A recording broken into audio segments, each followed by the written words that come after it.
Breaking news. Ukraine must not be forgotten. Hamas's brutal assault on Israel from Gaza, reminiscent of ISIS's tactics, was horrifying and deserved widespread coverage.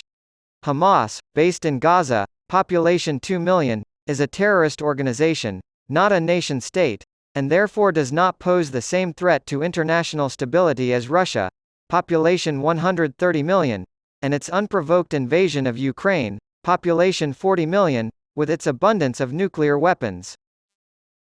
Keep Ukraine in mind as you read about Hamas and Israel.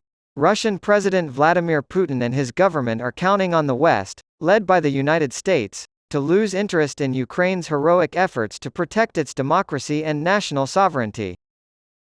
You are known by the company you keep, as the old adage goes.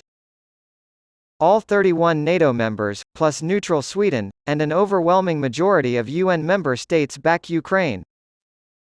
Iran and North Korea back Russia. 20 brutal months into Russia's war in Ukraine, our government reports that North Korea sent 1,000 containers of military equipment and munitions to resupply Russia. In exchange for North Korea sending Russia ammunition, artillery shells, and rockets, former Admiral John Kirby claims Russia may send North Korea fighter aircraft, surface-to-air missiles, armored vehicles, ballistic missile production, and other advanced technologies. The whole of Western civilization stands to lose from this. Support for Russia's illegal, aggressive war in Ukraine is coming from North Korea, a lunatic asylum. As the Nazis' chief prosecutor at the Nuremberg war crimes trial, American Robert H. Jackson firmly established the illegality of aggressive war. In the meantime, Russia is helping the North Korean regime become a more lethal threat to our ally South Korea. Russia's agreement with North Korea raises the difficulty and cost to the United States of protecting South Korea from attack by that tyrannical nation.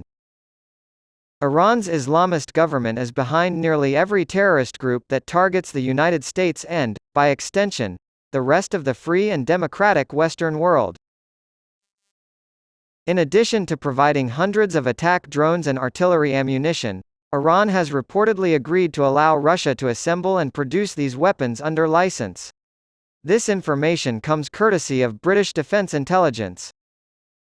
On October 10, Iran's supreme leader, Ayatollah Ali Khamenei declared on national television, "We kiss the hands of those who planned the attack on the Zionist regime."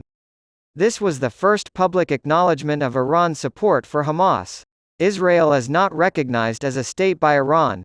Rather, it is referred to as a Zionist regime. Iran not only finances and educates Hamas, but also provides material support. Since the Islamic Revolution in Iran in 1979, tensions have been high between Iran and Israel. Hezbollah, a Shia militant group based in southern Lebanon, poses a constant threat to Israel's northern border, and Iran is openly supportive of them. Russia's illegal invasion of Ukraine in February 2022 caused massive death and destruction on a massive scale. In August of 2023, our government estimated that between 500,000 and a million Russian and Ukrainian soldiers had been killed or wounded in Ukraine.